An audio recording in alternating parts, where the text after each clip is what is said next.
All right, welcome to Western Civ 2. This is day one. We're going to take a look at the scientific revolution today. Scientific revolution. What's very interesting, remember this course covers from, say, 1600 roughly, 1600 to today, as much as we can. We got about over 400 years of history. So, one of the things that we should think about is that the scientific revolution, the changes in science, are going to change the entire world. The Western world first, that's what we're particularly looking at in this class, but the whole world, really, globally, because the developments of science. Now, in Europe, in the medieval world, they had views that, they had a very kind of closed world.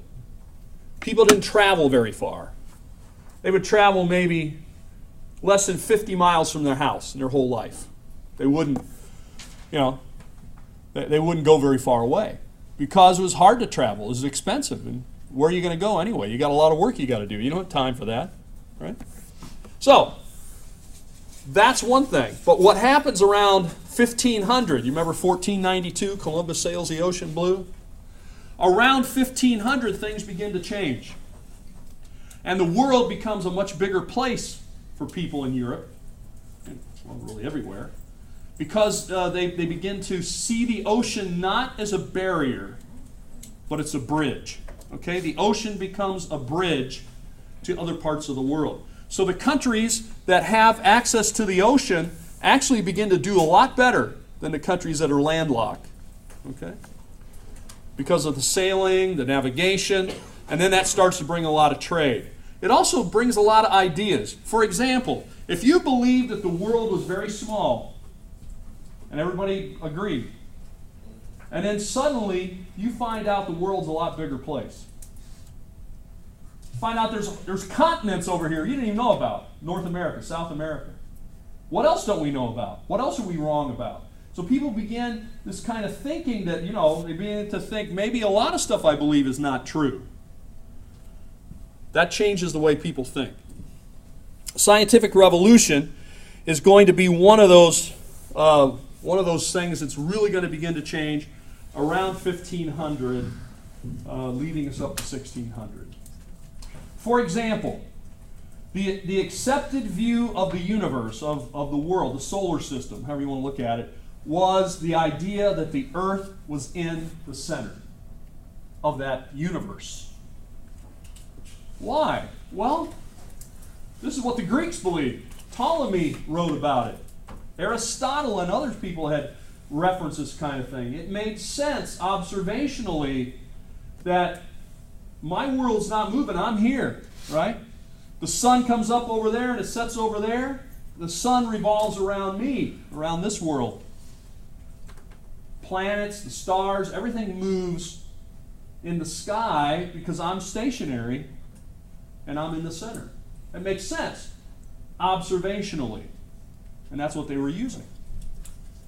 And Ptolemy had determined, the distance of the world, and he had determined the way that the planets went. By the way, they believed that the planets, it's kind of hard to explain. You have you probably don't have any mixing bowls in your dorm room, but you've seen mixing bowls, right? See those kind of bowls where you got one bowl that sits inside of another? You stack them up so it doesn't take up so much room. Now imagine you got a set of those bowls, let's say 4 or 5 of them, and they all fit inside of each other, and you put them face down on the table, and they're all clear. They're clear bowls. Now imagine on those clear bowls you began to paint things like stars, the sun, the moon, the planets. And then you devised a way you could spin those bowls at different rates over that flat surface. It's getting a little more complicated now, right? That's the way they saw the universe. The Earth is fixed like the table, and the bowls are around it, and those bowls are spinning at different rates and have different things in that sort of layer. So you've heard people talk about seventh heaven, 7 layers of heaven. That kind of talk. Those are the different layers. You've got the sort of our atmosphere, right? And you've got where the moon is, you've got the sun, you've got the planets, you've got the stars. the different layers going out. Anyway, that's the way they viewed it. And observationally, that kind of makes sense. And guess what? When you read the Bible, you could say, you know what? It has to be that way. Why? Well, think about it. Where did God put people? The earth. The earth is the center of God's attention. We don't see him putting people on Mars or some other thing. There's no mention of that. Right? Where did he send his son? The earth. Right?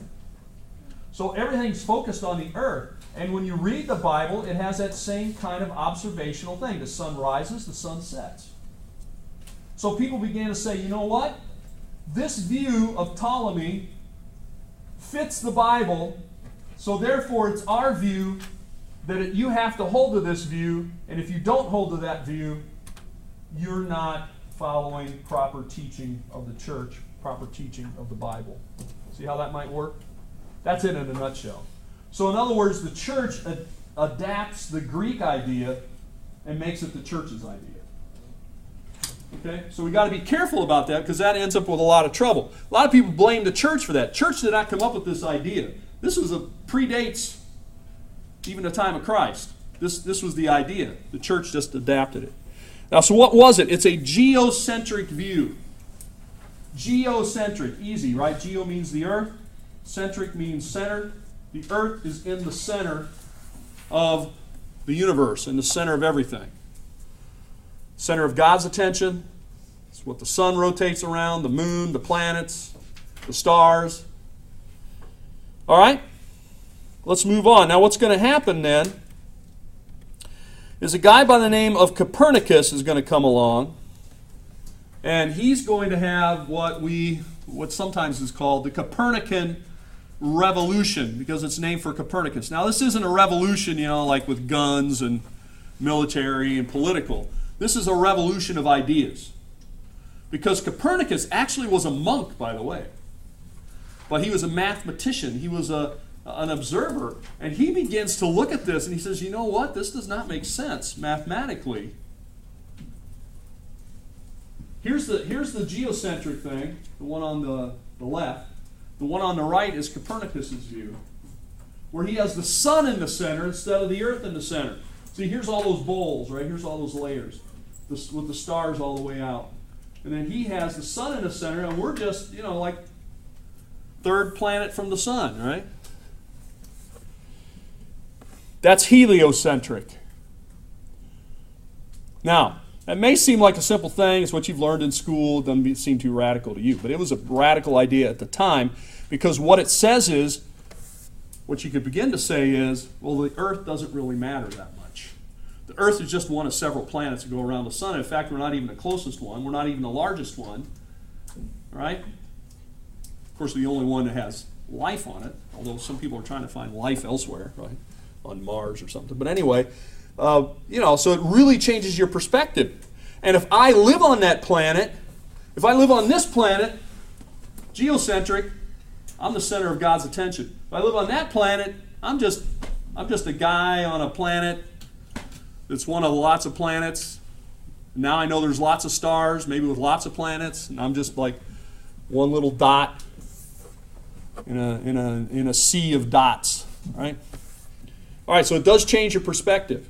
And also, it's going against what had been accepted church teaching and accepted Greek teaching for hundreds of years. So, Copernicus, you see, lives from 1473 to 1543. Copernicus works on this and writes it down in his work that comes to be known as On the Revolutions of the Heavenly Spheres. Now, it has a Latin name, but I'm just giving you the English name. 1543. Now, you might notice that Copernicus dies in 1543, and this is published in 1543. Copernicus did not want to publish this before he was dead. Well, he had it published on his deathbed, to be more precise. So, like, he saw the first copy, and he was, he's dying, and then shortly after that, he died. Why? Because Copernicus did not want to deal with this. See what I'm saying? He knew this was going to be big, big trouble for him. And he said, you know what? If I'm dead, not much they can do to me. And they would have done a lot. But, he's dead. Now, by the way, there has been times in church history when they've taken a dead guy, I'm serious, they've dug up his bones, they put him in a chair, they put him on trial, condemn him for and excommunicate him from the church and condemn him as a heretic, and then burn his bones. That has happened. That has happened. Now, it didn't happen to Copernicus, but he wanted to avoid all that kind of stuff. So he said the sun was in the center, heliocentric. Obviously, many people rejected this idea, but many people started to think about it, and they began to rethink their presuppositions. Presuppositions. You know what? You've got presuppositions whether you know you got them or not. You do. You think there's a God? That's a presupposition. You think God is good? That's a presupposition. Do you think that what you see is really what is real? That's a presupposition. Now, we don't have time to go into all these. But if I say, hey, look at that book on this table. I assume that what I'm seeing on that table is what you are seeing on that table, and that we agree on what that is. That's a lot of presuppositions. I'm not saying they're wrong. I'm not saying any of those things are wrong. I think they're right. But they are presuppositions that some people may not agree with. They may come with other presuppositions. But what this is doing, it has them rethinking their presupposition. Their presupposition is that the earth was in the center. Why? Because it's in the center of God's attention, and that's what the church teaches, and that's been accepted church teaching for hundreds of years. And you are going against that. Copernicus and anybody else who agrees with him is a heretic. They have false teaching. They should be stopped. Okay? Now, what are we going to do to Copernicus? He's dead.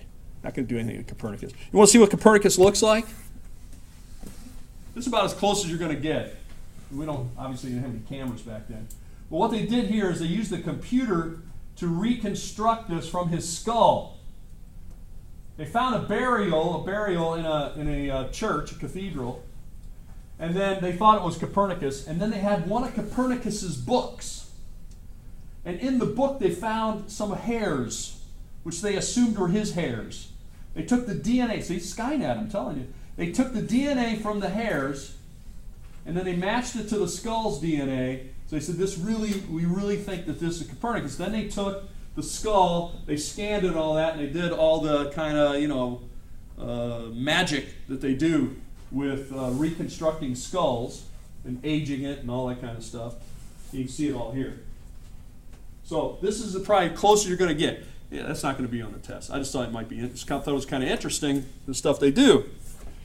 They use his teeth, and they use a hair, and they compared them. So there is probably the best view. I imagine Copernicus's friends would recognize him from that image. I have no way of knowing for sure, but I think so. I trust Skynet. Okay. You guys got me on the Skynet thing. I don't know how you did that. Because you haven't said too much, but yet I can tell you understand what I'm talking about. We don't have to say anything because they are listening. All right. Matter of fact, they're really listening now because I'm recording this. And anybody in the world will be able to listen to this, which is, it's kind of makes me nervous a little bit.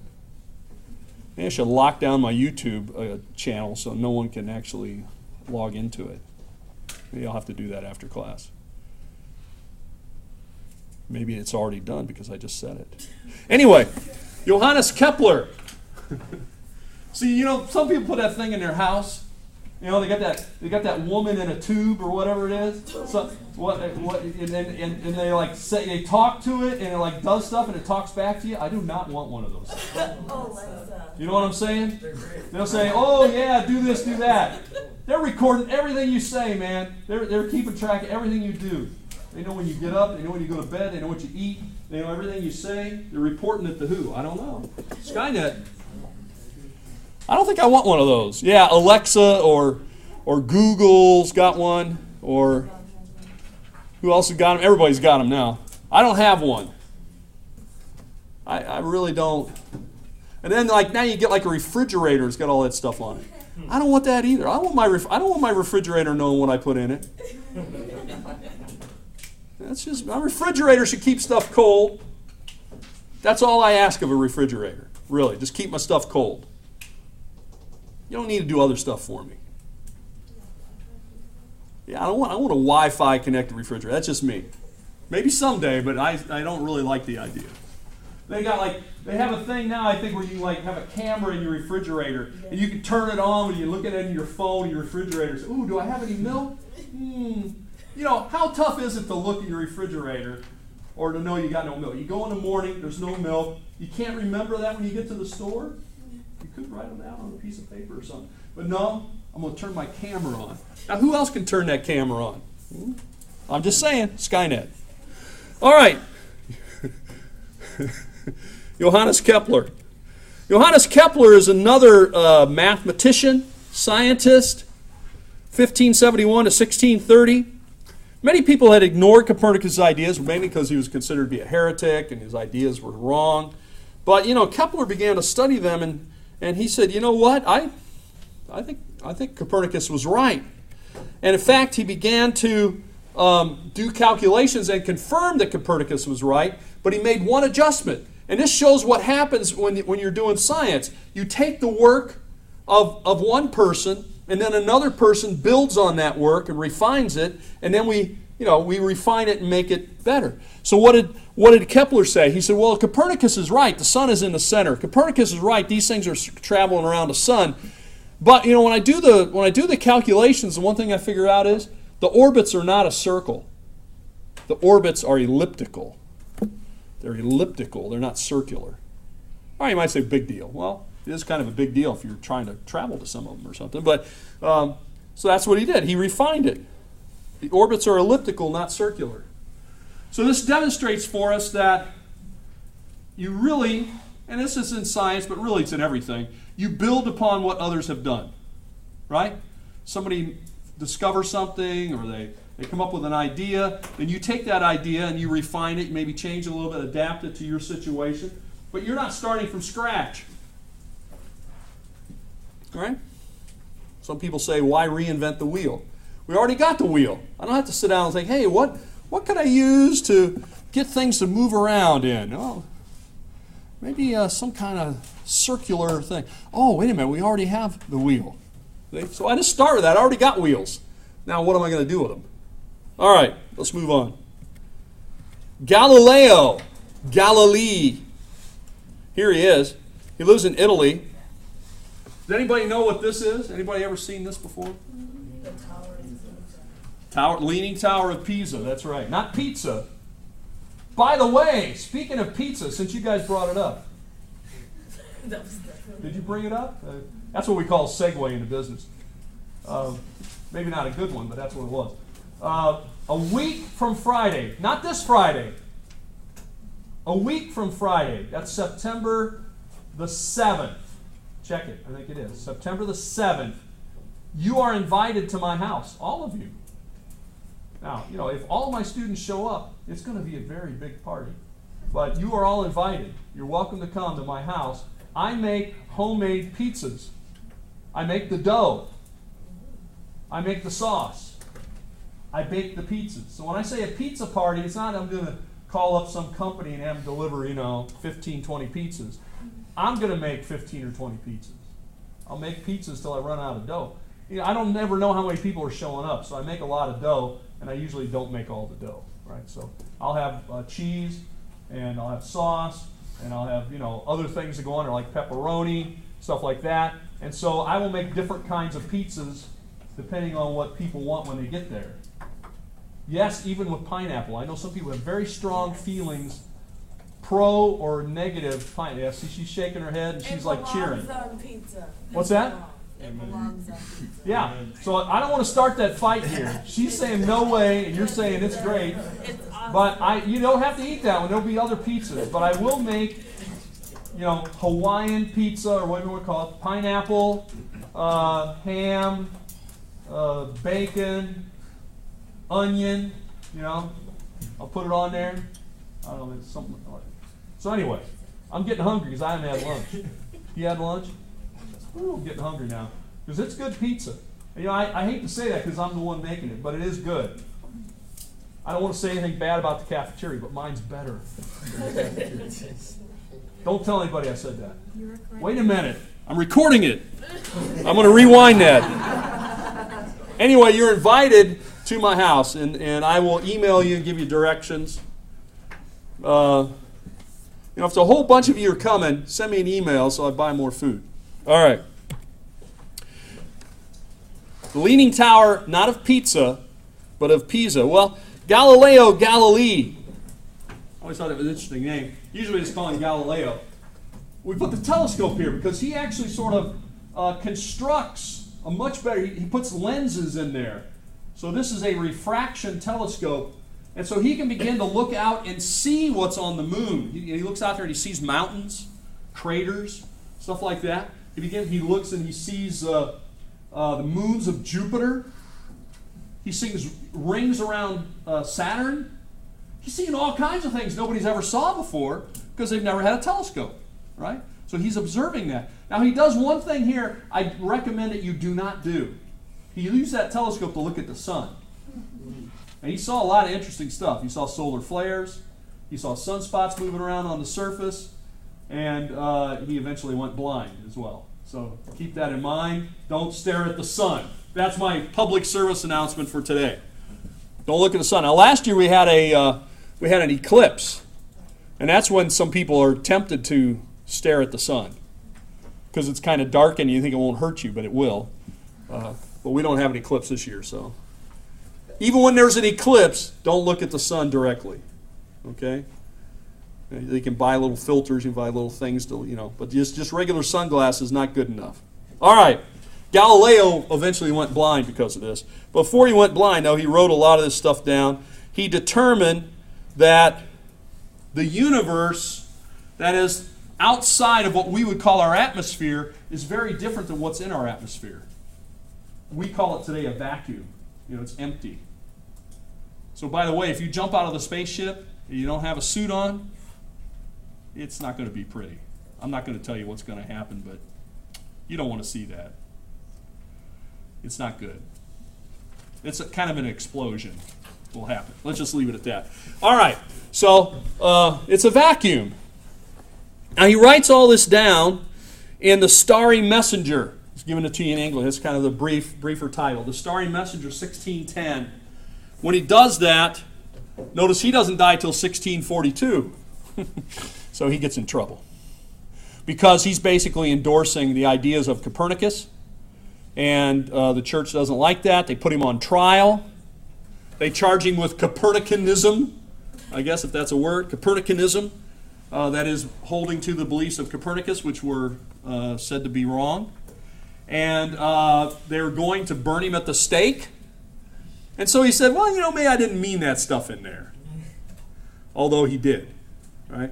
And so he kind of took back some of it. And then later in his life, he said, no, I really do mean it, as he was approaching his death. And he was excommunicated from the church. He'll be happy to know he's been unexcommunicated later on, after he was dead for a long time. They said, well, Galileo, maybe he wasn't right. Maybe he was right about that stuff. All right? What do we got? We still got a few minutes. I got people out there looking in the window, so it makes me nervous. Don't look at them. Okay. Isaac Newton. Here's Isaac. He was a bright guy, by the way. All these guys were pretty bright. Okay. Isaac Newton is one of the key people in the scientific revolution. Some people would credit him with perhaps the most important. He goes to Cambridge University in England. He's from England. And he lives, actually, and some of the videos you're going to watch, one of the videos you're going to watch is going to talk about him. So I won't say a whole lot about it, but you'll get more of it there. How's that? He attends Cambridge. 8 years later, now think about this.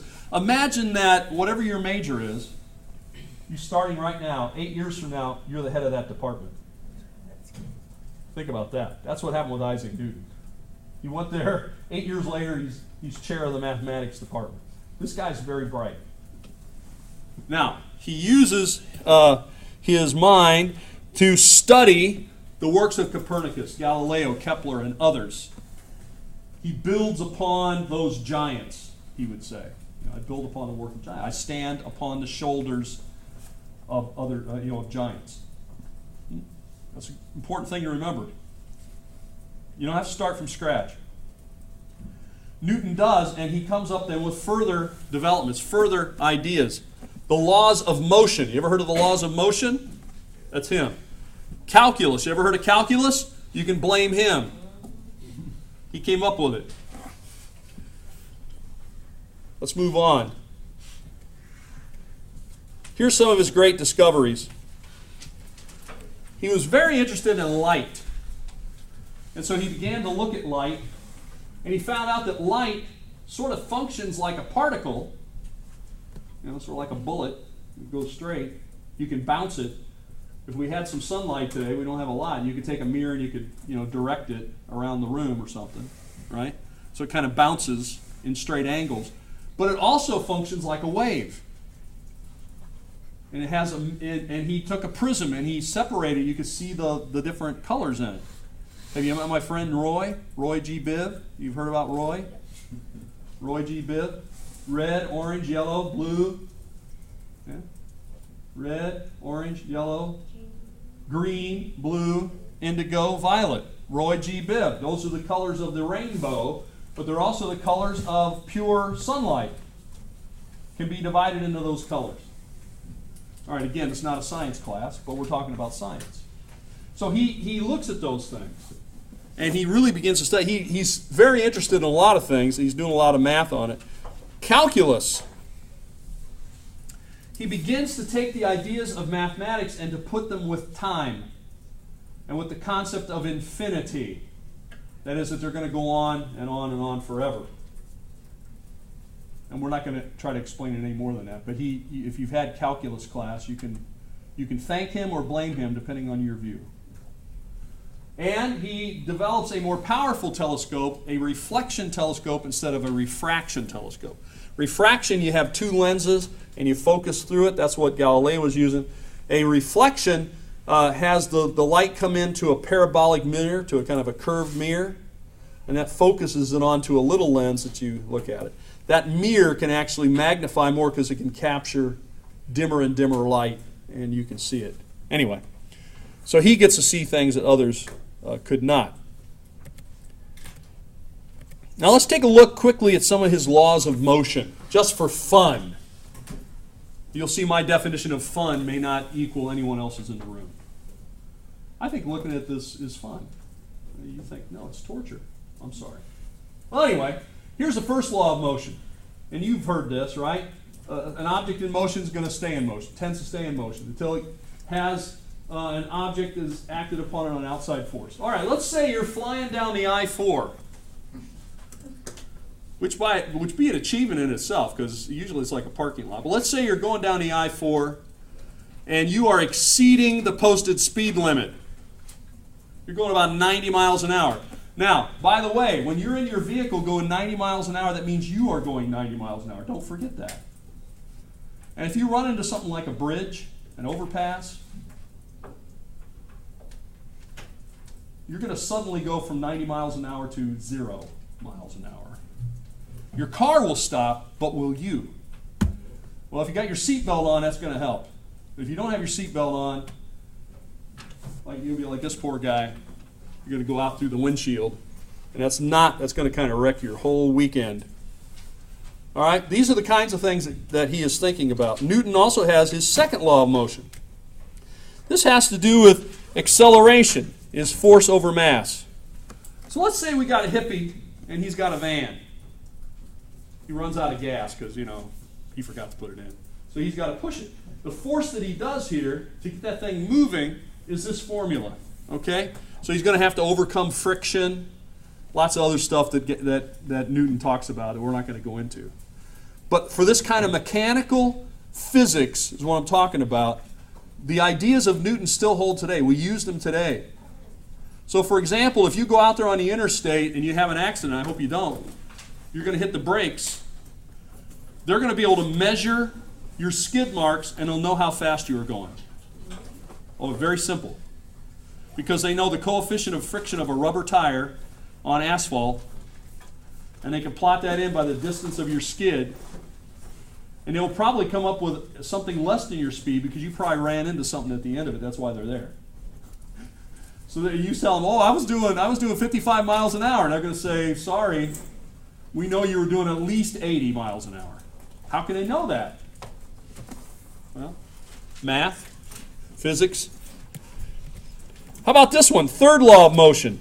Every action has an equal and opposite reaction. Boom! Hit a guy in the head, his head's going to move. That's basically what it means. You're playing pool. You know, I don't like to use that. I don't know if you're supposed to play pool. But if you hit a cue ball and it hits the other ball, boom, boom, you see how it moves. That's a good way to think of this. So he's going through all these laws of motion, laws of gravity.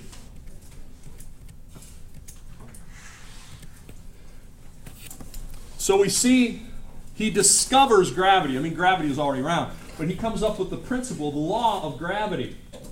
Supposedly, he was out in the country in his house, and he was sitting underneath an apple tree, and the apple hit him on the head, and he goes, whoa, wait a minute. Made him think about how everything falls. Right? He said, okay, there's a force there, because the apple hit me in the head. That's a force. Where's it coming from? Where's that motion coming from? And he begins to work on gravity. Now he writes all this down as Mathematical Principles of Natural Philosophy. Of course, the title would be in Latin, Principia, most people just call it, 1687. Now the other thing to remember about him is that he believed that God held the universe together. He was no atheist. He believed that God was real, God was the creator, God held things together, and what he was doing is he was observing how God had put things together. Does that make sense? How God put the universe together.